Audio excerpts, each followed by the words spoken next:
Bonjour. C'est la première fois que je dispense un cours à travers une caméra. C'est un peu frustrant parce que j'ai l'habitude de faire du cours une séance vivante où il y a des échanges, des interrogations, des réponses et des interventions. Bon, non, c'est pas possible. Bon, on va se contenter de ce qu'il y a. Bien. Alors, je vous rappelle que nous sommes en train d'étudier, dans le cadre du chapitre préliminaire, une des questions les plus fondamentales du droit public, à savoir le principe de l'égalité, la légalité administrative. Nous avons réservé une première section à la notion de l'égalité. Nous avons tenté d'expliquer, d'exposer en quoi consiste la légalité, quelle est la définition de la légalité. Dans une seconde section, on s'est penché sur la dimension idéologique de la légalité et nous avons comparé le contenu idéologique de la légalité libérale et démocratique avec d'autres conceptions de la légalité, notamment la légalité dans les régimes socialistes et la légalité dans les régimes théocratiques et notamment en islam. La troisième section est réservée aux sources formelles de la légalité. Nous avons vu les sources matérielles de la légalité, à savoir le droit coutumier, le droit musulman et le droit moderne. Maintenant, on s'attaque aux sources formelles de la légalité. Nous avons étudié la Constitution en tant que source, la première des sources, plus les traités internationaux comme seconde source. Et maintenant, on va examiner la loi formelle en tant que troisième source de la légalité. Alors, paragraphe 3, la loi formelle. Bien. Et le contrôle de l'égalité. Deux interrogations s'imposent de prime abord. La première interrogation, qu'est-ce qu'une loi? La deuxième interrogation est de s'interroger sur la question de savoir si toutes les lois sont contraignantes pour l'administration. Bien. Alors, le grand A, la définition de la loi. Ça fait 38 ans que j'assure ce cours dans cette faculté. Et ça fait 38 ans que je pose toujours la même question au début d'année à mes étudiants. Qu'est-ce qu'une loi? Je n'ai jamais reçu de réponse satisfaisante. Bien, c'est pas normal que vous, en tant qu'étudiant, dans 2-3 mois, vous serez licencié en droit et que vous ignorez la définition de la loi. Bon, donc, on va essayer de définir la loi. La loi est entendue au sens d'acte pris par le législateur, je n'ai pas dit le Parlement, mais le législateur, dans les domaines qui lui sont réservés constitutionnellement et selon la procédure législative. Donc la définition de la loi implique la réunion de 3 critères cumulatifs. Ces 3 critères sont nécessaires pour définir une loi. Le critère organique, le critère matériel et le critère formel et procédural. Le critère organique d'abord, petit a. En règle générale, c'est le Parlement qui exerce le pouvoir législatif en vertu de l'article 71 de la Constitution. Cependant, il arrive des hypothèses où le législateur n'est pas le Parlement. Comme, de la même façon, tous les actes pris par le Parlement ne sont pas des lois, mais ce qu'on appelle des actes parlementaires. Bien. La première exception à l'exercice par le Parlement du pouvoir législatif est celle de l'état d'exception, prévu par l'article 59 de la Constitution marocaine. Bien. De ce fait, Sa Majesté le Roi est habilité à prendre les mesures législatives qui relèvent normalement de la compétence du législateur, les mesures qu'impose la défense de l'intégrité territoriale et le retour au fonctionnement normal des institutions constitutionnelles. C'est la première hypothèse. La deuxième hypothèse, où le législateur n'est pas le Parlement, mais le peuple qui est délégué à ses représentants le pouvoir de légiférer et qui récupère son pouvoir législatif. L'article 2 de la Constitution dispose que la souveraineté appartient à la nation qui l'exerce directement par voie de référendum et indirectement par l'intermédiaire de ses représentants. Bien, ça, c'est le critère organique. Bien. Le critère matériel, c'est que la Constitution marocaine, notamment son article 71 et tout le chapitre, le titre de la Constitution, plus d'autres articles de la Constitution, définissent le domaine de la loi. On a 3 catégories de lois: les lois référendaires, les lois organiques et les lois ordinaires. Et chacune de ces catégories obéit à un régime juridique différent. Troisième critère dans la définition de la loi, c'est le critère formel ou procédural. Le législateur a pris une décision, critère organique, un acte, critère organique, qui relève de sa compétence constitutionnelle, critère matériel. Ce n'est pas pour autant encore une loi. Il faut le critère formel. L'article 50 de la Constitution marocaine a fixé 2 mesures pour que la loi entre en vigueur. Sa Majesté le Roi promulgue la loi par tahir dans les 30 jours qui suivent la transmission au gouvernement de la loi définitivement adoptée, donc il faut un tahir de promulgation. Deuxièmement, la loi ainsi promulguée doit faire l'objet de publication au bulletin officiel du Royaume. Et ce n'est que le lendemain de la publication au bulletin officiel que la loi produit ses effets. Bien. Maintenant, après la définition de la loi, nous allons essayer de répondre à la deuxième question qu'on s'est posée au début. Est-ce que toutes les lois sont contraignantes pour l'administration? La question ainsi posée, ou telle qu'elle est formulée, pose le problème de l'autonomie du droit administratif. Autonomie affirmée depuis l'arrêt Blanco du tribunal de conflit en date du 8 février 1873. Le droit administratif déroge au droit commun.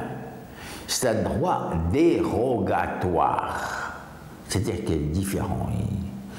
Il est exorbitant par rapport au droit commun. C'est-à-dire que le droit commun a une orbite, comme la Terre a une orbite, l'œil a une orbite, et le droit administratif, il est ex-orbite. Il est en dehors de cette orbite. Le droit commun, et nous allons passer au tableau pour expliquer cela. Bon, nous allons représenter le droit commun par une ligne droite. On entend par droit commun le droit civil, le droit commercial, le droit du travail, etc. Bien. Ce droit commun, est fondé sur deux principes, deux pôles conceptuels. Le principe de l'autonomie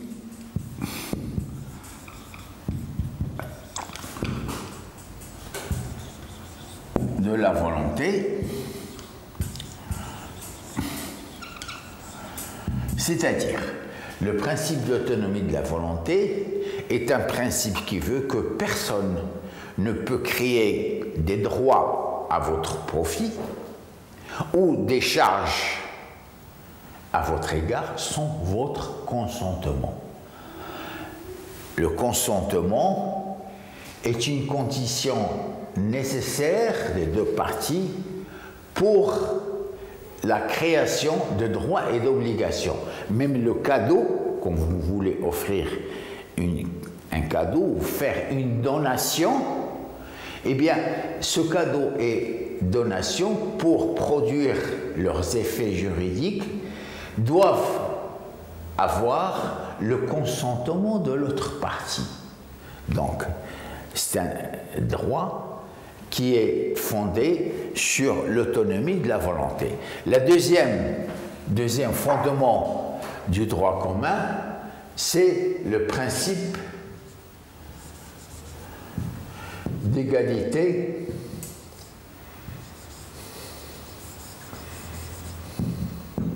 des sujets de droit.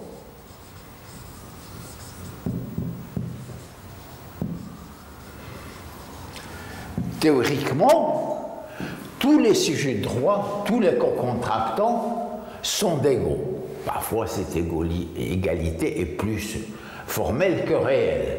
Exemple, quand vous allez à la compagnie d'assurance pour contracter une police, vous ne négociez pas votre police d'assurance, ou rarement. Vous adhérez à ce qu'on appelle le contrat d'adhésion. Bon, bref. Alors que le droit administratif est essentiellement un droit inégalitaire. Il y a une égalité foncière entre les sujets de droit public, l'État, les établissements publics, les collectivités territoriales et leurs regroupements, et l'individu. Bien, en cela, ils s'opposent. Deuxièmement, le droit administratif est fondé sur la théorie de la puissance publique. Qu'est-ce que c'est que la puissance publique? La puissance publique, ce n'est pas une personne qui expose sa puissance, ses muscles. Non, c'est le régime juridique de droit administratif. Alors, la puissance publique se matérialise ou est là deux faces. La première face est faite ou constituée de prérogatives de puissance publique, prérogatives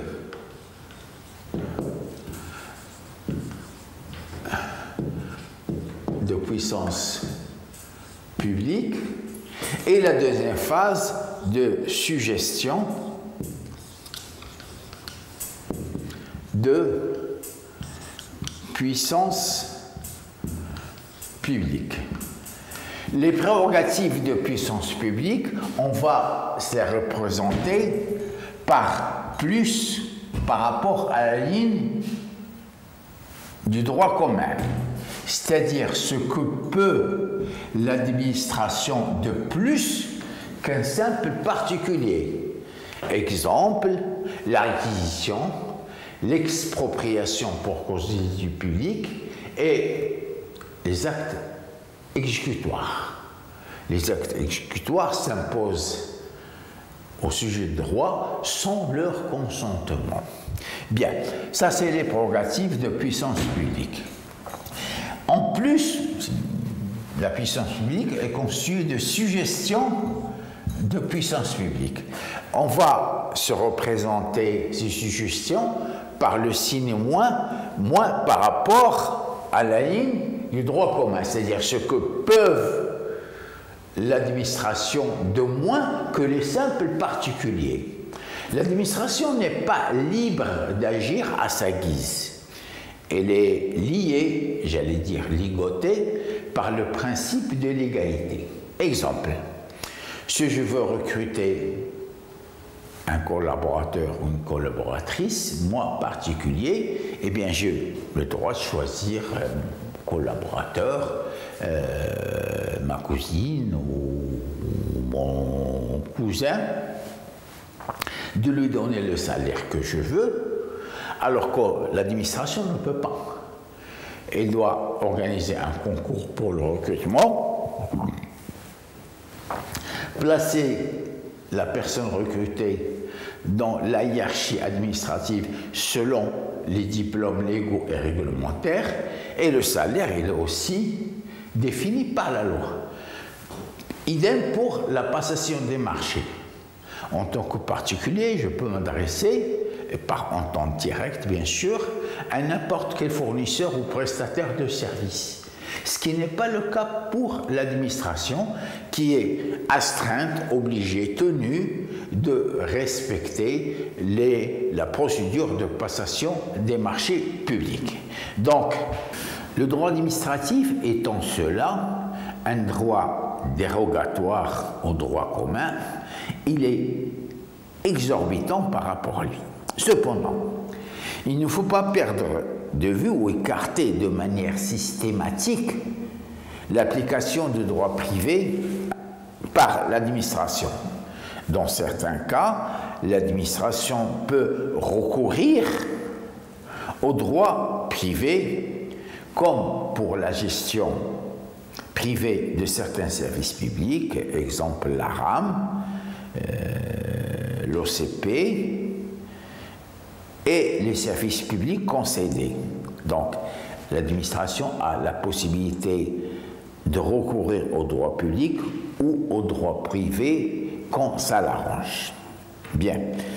Quatrième source de la légalité, ce sont les principes généraux de droit. Alors, on va étudier successivement l'origine des principes généraux de droit, donner quelques illustrations et enfin la force juridique des principes généraux de droit. Grand A, l'origine des principes généraux de droit. Il arrive souvent que le juge administratif fonde ses décisions sur des règles non écrites, sur ce qu'il est convenu d'appeler les principes généraux de droit. L'absence de codification du droit administratif a permis l'éclosion et le développement des principes généraux de droit. C'est la théorie la plus audacieuse et la plus féconde de la création jurisprudentielle. À proprement parler, le juge ne crée pas les principes généraux de droit.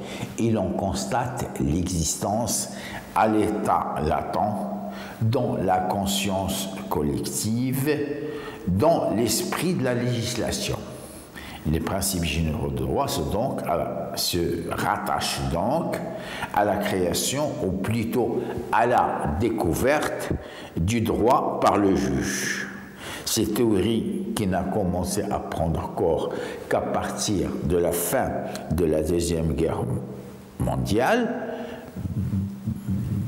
l'Assemblée marocaine et la haute juridiction marocaine va la faire sienne dès le premier mois de son existence. Les principes généraux du droit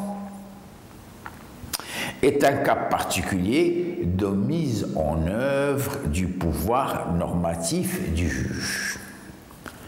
Illustration. En raison de leur caractère ouvert et extensible, il est difficile de donner une liste figée et exhaustive des principes généraux de droit. Leur constante évolution va dans le sens de leur élargissement. À titre d'illustration, citons les libertés publiques et les droits individuels dans toutes leurs applications. L'égalité sous tous ses aspects est consacrée en tant que principe général de droit. Le principe général de droit de la défense, le caractère contradictoire de toute procédure juridictionnelle, la non-rétroactivité des actes administratifs et l'interdiction de licencier une femme enceinte. Quelle est la force juridique des principes généraux de droit? Avant l'avènement de la Constitution de la Ve République du 4 octobre 1958, les principes généraux de droit situaient dans la hiérarchie des normes au niveau de la loi. Le législateur pouvait donc écarter ou supprimer un principe général de droit, tout comme il pouvait réformer la loi. L'une des innovations de la Constitution française de 1958 est d'avoir prévu une nouvelle catégorie d'actes réglementaires, les règlements autonomes, domaine qui est soustrait au législateur et où l'administration peut agir de façon automatique par rapport à la loi.